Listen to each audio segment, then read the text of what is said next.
Mana yang dikatakan sir itu? Yang dikatakan sir itu nyatanya sifatnya Allah pada insan ini. Mana nyatanya sifatnya Allah pada insan yang dikatakan sir? Itulah yang disebut namanya wujud, sama, basar, kalam, ilmu, qudrat, iradat, dan hayat. Maka yang memegang mik ini sebenarnya itu adalah sir. Sir itulah yang disebut namanya sifat Allah. Jadi yang memegang itu sifat Allah. Sifat Allah itulah kalau diberi nama disebut namanya dengan Muhammad. Bukan Nabi Muhammad. Muhammad itu adalah rahasia diri Allah. Atau disebut bayanganku. Atau cerminanku. Atau terjali diriku. Atau kenyataan diriku. Maka disitulah dikatakan. Kalaulah sifat itu bernama Muhammad. Siapa sifat yang bernama Muhammad itu? Wa sifati la ghairi. Sifatku yang bernama Muhammad itu, nyatanya aku itu sebenarnya tiada lain adalah diriku. Siapa diriku? Itu yang zat. Siapa zat itu? Namanya? Itu adalah Allah. Fazalikumullahu rabbukumul haq. Maka zat yang demikian itulah Allah, Rabbmu yang sebenar-benarnya. Rupanya pandangan yang putus Bapak Ibu. Yang memegang itu tiada lain adalah Allah yang memegang. Disitulah dikatakan, Yadullah fawqa aydihim. Tangan Allah itu di atas tangan mereka. Bagaimana Bapak Ibu memahami tangan Allah di atas tangan mereka, padahal dia cuma yang ada? Itu maknanya. Karena Allah itu yang menjadi rahasia diri kita, yang disebut namanya Muhammad. Maka nampaklah Allah yang memegang wujud nyatanya pada Muhammad. Sempurnalah sebutannya dengan insan. Maka siapa insan itu? Insan itulah Allah katakan, al-insanu siri wa ana sirrahu. Insan itu adalah rahasiaku, akulah rahasianya insan sebenar-benarnya. Kalau insan itu adalah rahasia Allah, dan Allah sebenar-benarnya insan itu, maka terang dan nyatalah Allah itu Bapak Ibu. Sempurna sebutannya dengan insan itu. Makanya Allah katakan, wa rabbuka inna rabbaka ahatto binnas. Inna rabbaka ahatto binnas. Sesungguhnya aku ini, kata Allah, sudah meliputi namanya manusia. Aku ini sudah meliputi namanya Muhammad. Muhammad wujud aku meliputi akan wujud diriku sendiri. Makanya tidak berpisahlah Allah dengan Muhammad. Tidak bercerailah Muhammad dengan Allah.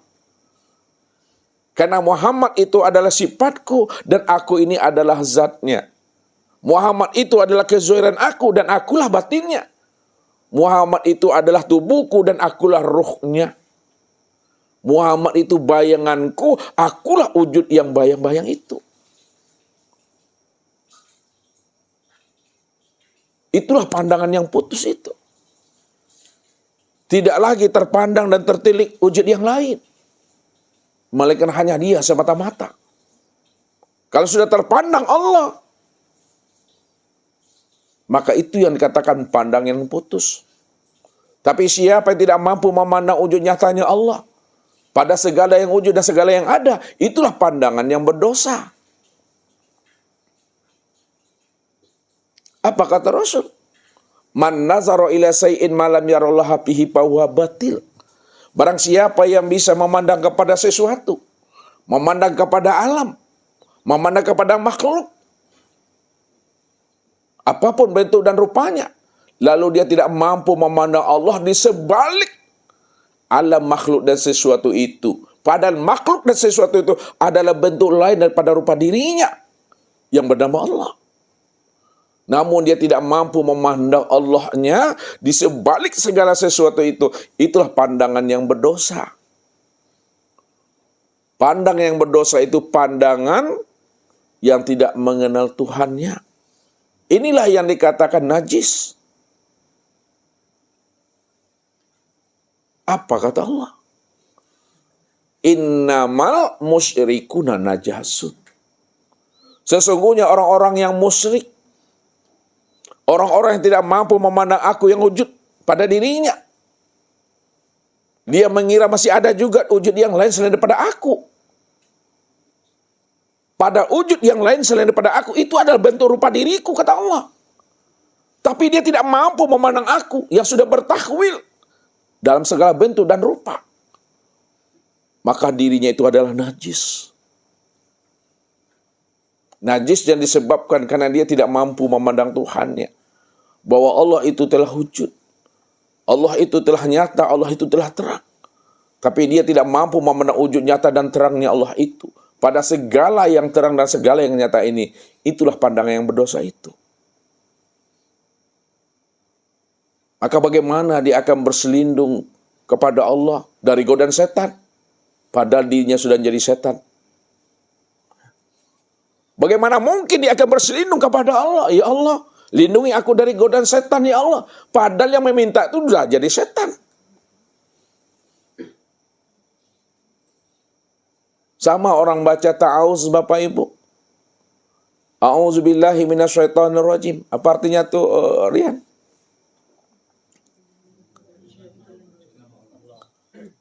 Dengan menyebut nama Allah, bismillah. Terpana aku. Ketika yang membaca itu tidak mengenal Allah yang wujud, tidak mengenal Allah yang sama, basar, kalam, ilmu, qudra, iradah, dan hayat, tidak mengenal Allah yang awal, akhir, zahir, dan batin. Bagaimanapun dia berselindung kepada Allah dari godaan setan, sebenarnya yang meminta perselindungan itu dia sudah jadi setan. Bagaimana Allah akan selamatkan dia? Karena dia sudah jadi setan. Makna bahasa yang ringan mudah dipahami. Ketika dirinya yang membaca itu, dia tidak mengenal siapa Tuhannya. Dia tidak mengenal akan Allah. Padahal Allah yang dia kenal itu sudah nyata pada dirinya. Tapi dia tidak kenal. Maka ketika itulah dia dikatakan namanya setan yang tidak mengenal akan Tuhan itu. Jadi jangan dipandang setan di luar diri. Pandang setan yang sudah wujud dan nyata pada diri jika dia tidak mengenal akan Tuhannya. Orang yang tidak makrifat, yang tidak mengenal Allah, maka dirinya itulah yang dikatakan namanya setan itu, Bapak Ibu.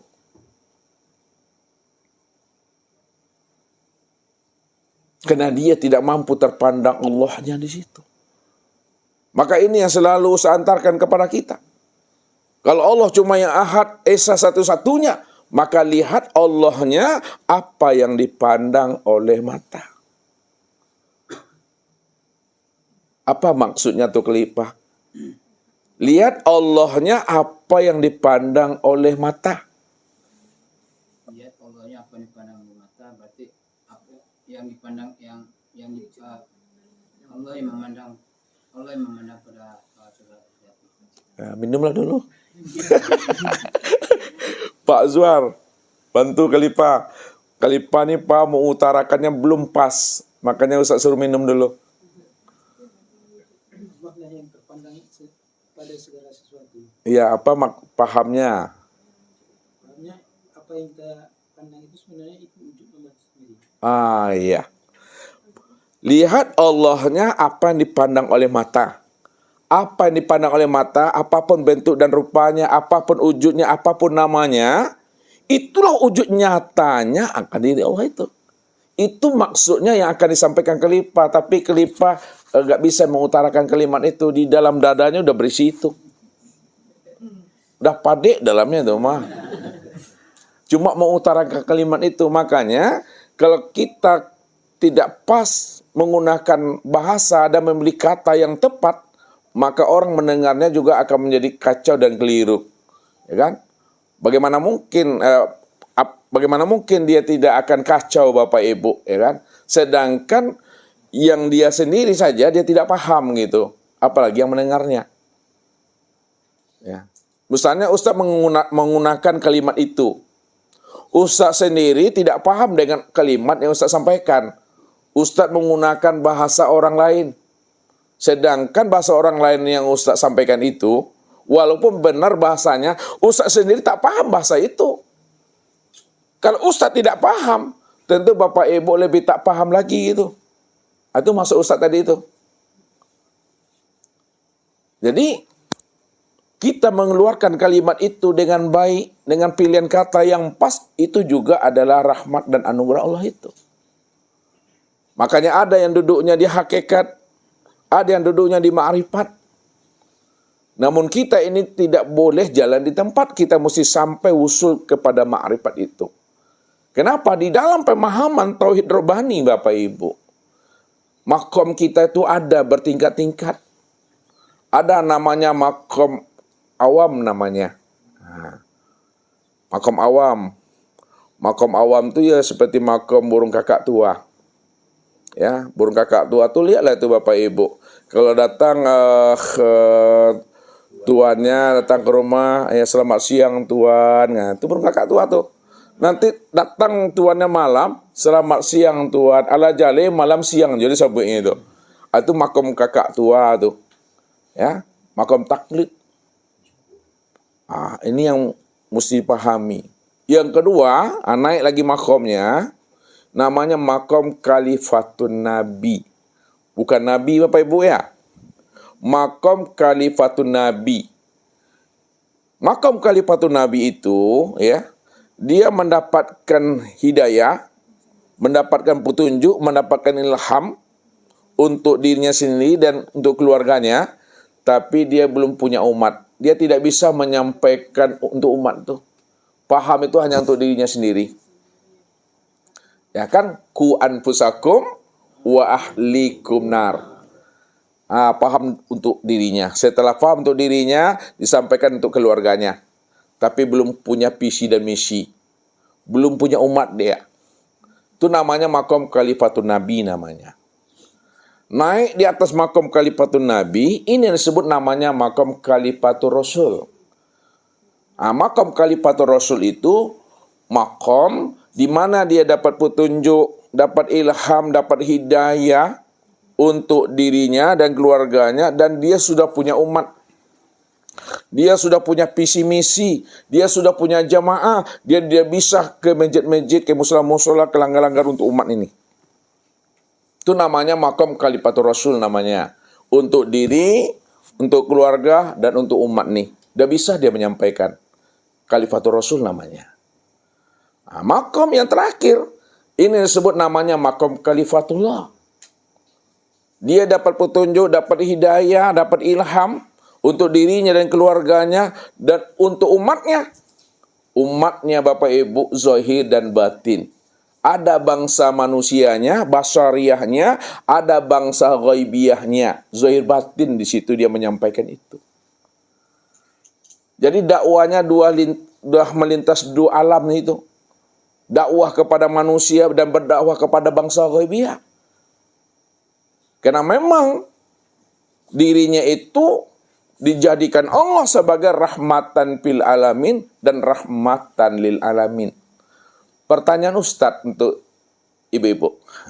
Kalau nggak dapat ibu-ibu nanti bapak.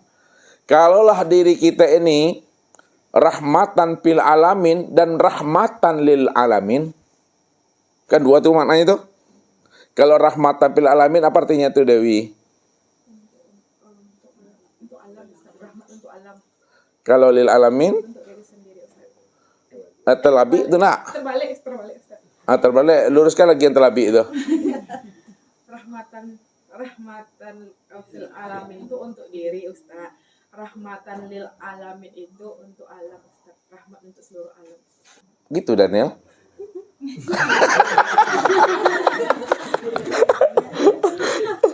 Ini belum naik kaji atas lagi ini ya.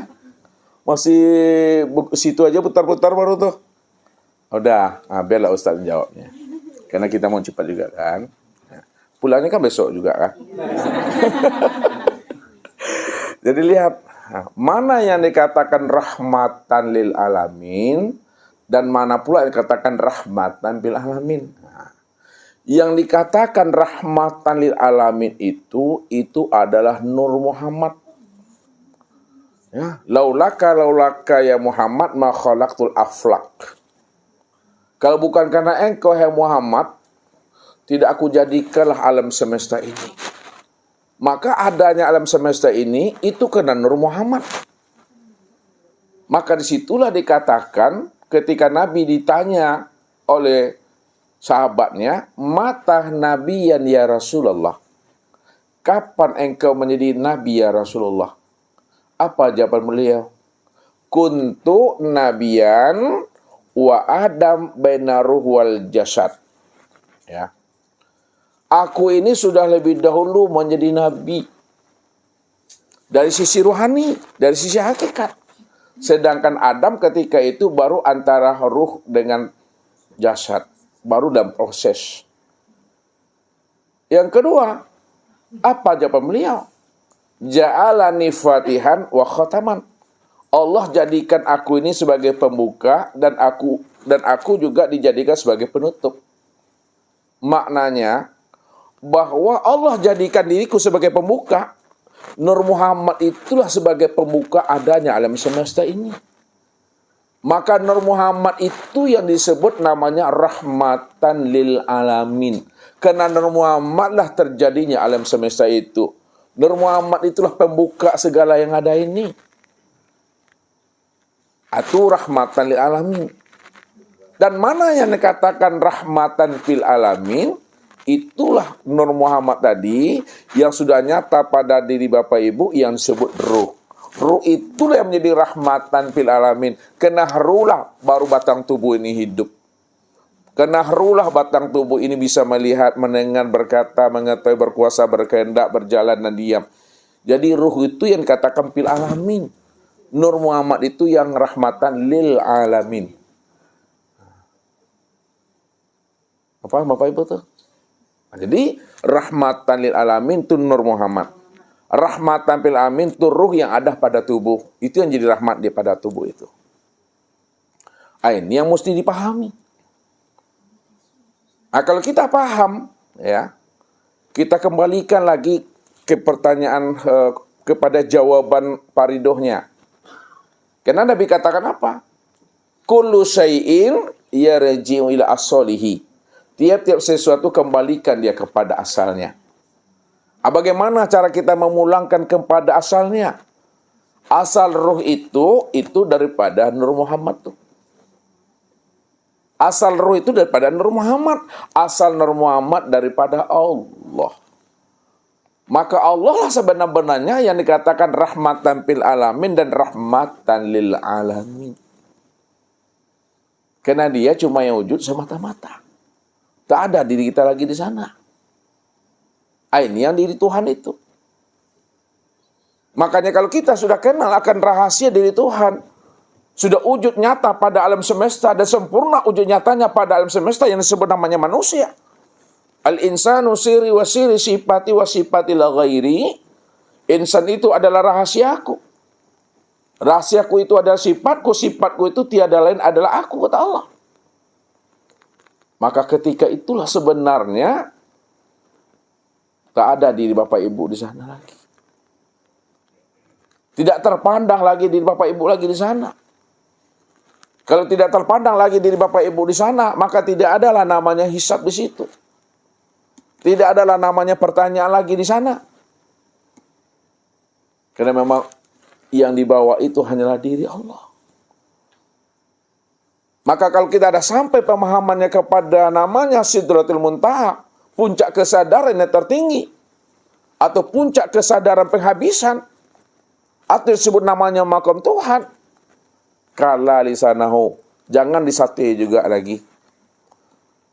Jangan dicancang juga kaji itu. Nah, itu maksudnya. Jangan disate, jangan dicincang kaji itu maksudnya. Jangan dianalisa juga lagi.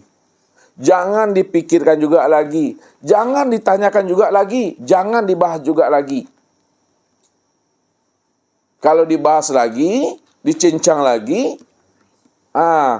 itulah namanya, berjumpalah namanya usus, jantung, rabu, gelemek, daging, tulang. Itu yang disate namanya itu. Apa makna yang sebenarnya dari kalam Ustadz ini? Kita sekarang berada di mana nih? Rau. Pertanyaan Ustadz sama ibu-ibu. Nih, kalau dapat sama ibu-ibu, kita pulang malam ini juga. Ya, pulang malam ini juga ya. Nggak tunggu pagi, kita malam ini pulang. Saya cari kita pulang lagi. Pertanyaannya sama ibu-ibu, mana yang dikatakan arau itu ibu-ibu? Dewila dulu coba. Memang kalau ya memang orang matematik coba. Mana yang arau itu? Semuanya Ustaz. Semua mana nih ini? Yang gimana cara jelaskannya? Yang di luar ini Ustaz. Untuk arwah ini pergi kita keluar Ustaz. Kenapa arwah Ustaz? Kita pergi keluar gitu. Maksudnya keluar kita dari ini nih Ustaz. Keluar dari mana nih? Maksudnya itu keluar dari arwah ini. Kenapa arwah itu Ustaz? Nampak arau yang araunya yang mana? Yang arwah itu yang meliputi Ustaz, yang semuanya. Paning aku mah. Bisa selain Gina. Coba jawab. Mana yang arau itu Gina? Harau itu saat ini sudah tidak bisa disebut lagi Ustaz, karena kita sudah berada di harau itu sendiri. Kita udah berada, tapi tidak bisa ditunjuk dia. Tidak bisa ditunjuk. Oh ya. Berarti kan tidak bisa menjawabnya kan? Yang arau itu yang mana? Tidak bisa kan? Khalifah bisa menjawabnya. Ibu-ibu aja tidak bisa jawab, apalagi Khalifah sendiri. Itu maksud Ustadz. Kalau kita sudah paham tentang Allah, memang dia yang wujud, dia yang awal, dia yang akhir, dia yang zahir, dia yang batin, dia segala-galanya dia, ya, disebut tidak boleh, apalagi ditunjuk-tunjuk. Yang boleh itu hanya dipandang, dilihat, ditengok-tengok saja. Boleh dilihat, boleh dipandang, pandanglah sekalian alam ini. Pandanglah seisi alam ini. Apapun bentuk dan rupanya, tapi jangan disebut, apalagi ditunjuk-tunjuk. Itulah maknanya. Diamkan lisan kita ini, maka hati kita ini akan berkata. Diamkan hati kita. Beningkan hati ini. Maka jiwa kita itu akan mendengarkan kalam-kalam ilahi. Bahwa dirinya lah yang wujud semata-mata. Kalau dirinya yang wujud semata-mata, wujud yang awal, akhir, zahir, dan batin, ketika itu sadari dan iman. Situlah hening itu. Maka mencari Tuhan itu dengan rasa.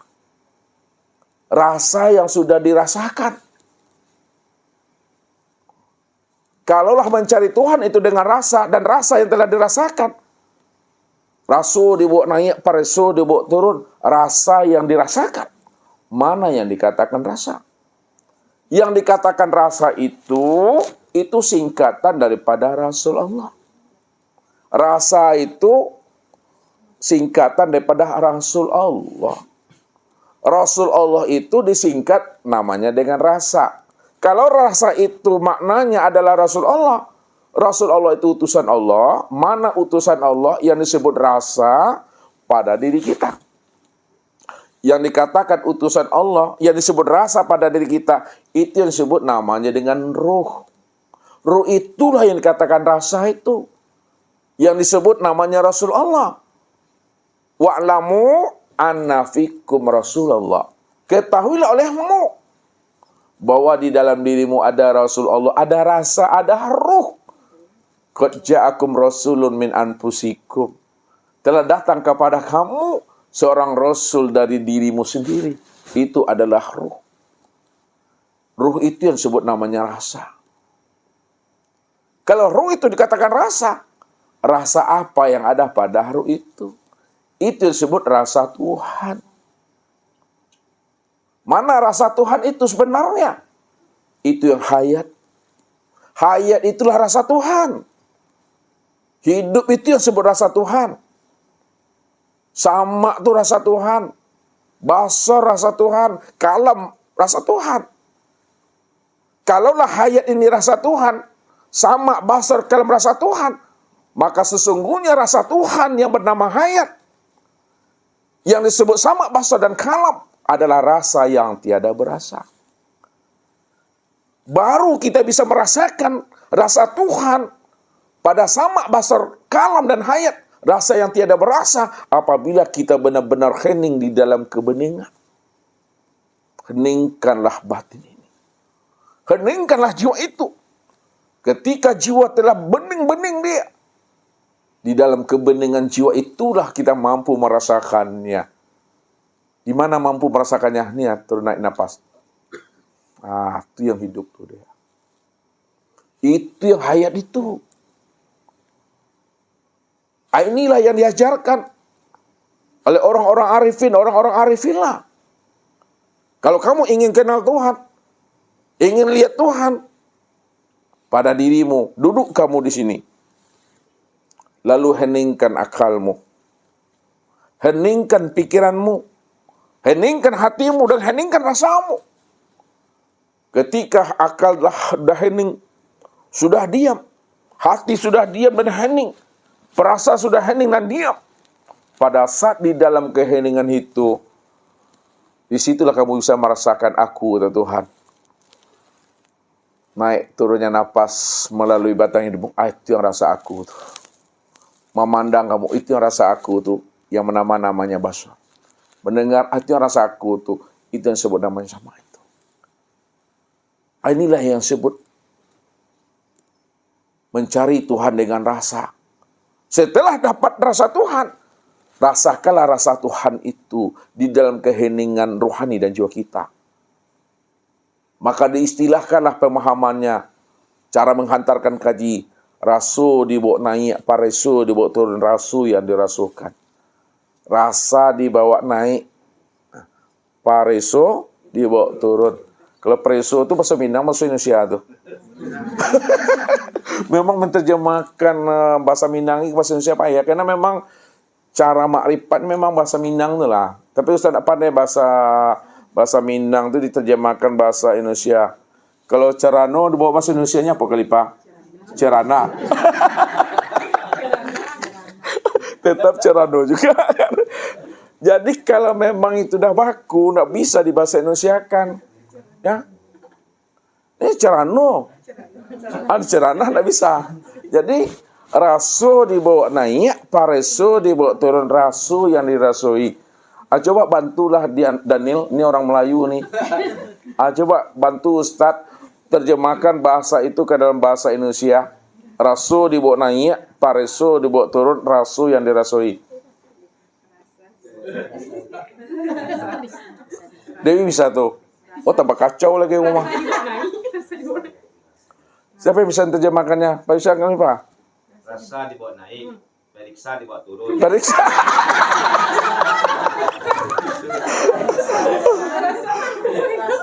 Bisa Pak Haji menerjemahkannya? Coba.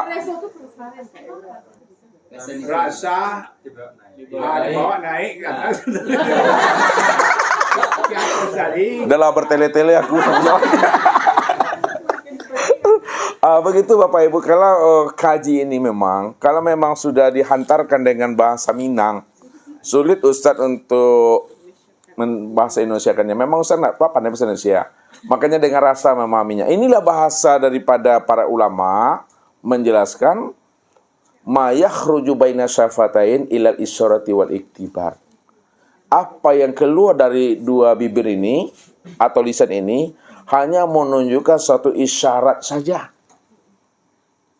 Maka pahamilah di balik makna daripada yang disampaikan itu. Pahami makna yang tersirat di balik kata-kata itu. Ya. Dia bisa dirasakan tapi sulit untuk menyebutkannya. Sama seperti si bisu dalam rasian. Bisu dalam rasian paham Pak Haji? Apa tuh ganggu saya mah? Bisu dalam rasian. Gina paham tuh, bisu dalam rasian. Bisunya aja Pak Ustadz. Oh, tapi kalau Rian kenal? Ini bisu dalam rasian, bukan bisu dalam rian. Bisu dalam rasian itu ya mimpi. Orang bisu dia mimpi Pak Haji. Dia kemana-mana kan. Kemudian dia tersadar. Lalu dia ingin menceritakan mimpinya sama ayahnya, ibunya, atau sama temannya. Bagaimana dia akan menceritakan itu sementara dia bisu? Begitulah memahami makna itu. Jadi menangkap kalimat itu dengan bahasa ruhani, dengan bahasa rasa itu. Ini halusnya kaji. Kenapa? Memahami hakikat itu dengan kolbu, memahami syariat dengan akal fikir. Makanya ada wilayah akal, ada wilayah kolbu. Wilayah akal itu adalah wilayah syariat. Maka yang bisa dilihat oleh mata ini adalah yang zohir saja. Yang zohir ini, mata zohir nggak bisa melihat yang batin. Jadi mata zohir melihat yang zohir, mata batin melihat yang batin. Melihat Allah itu dengan mata zohir atau dengan mata batin? Dengan mata batin dulu. Setelah terlihat dengan mata batin, maka yang batin dizohirkan, yang zohir dibatinkan. Pandang hakikatnya zohir batin memang dialah itu. Itu mempatrikan kaji itu. Dengan rasa itu. Setelah kita mendapatkan kesadaran Tuhan, memang Tuhan cuma yang wujud dan yang ada. Tak ada diri kita lagi di sana. Mati kita. Itulah orang yang membawa diri Tuhan. Itulah yang dikatakan orang yang selamat.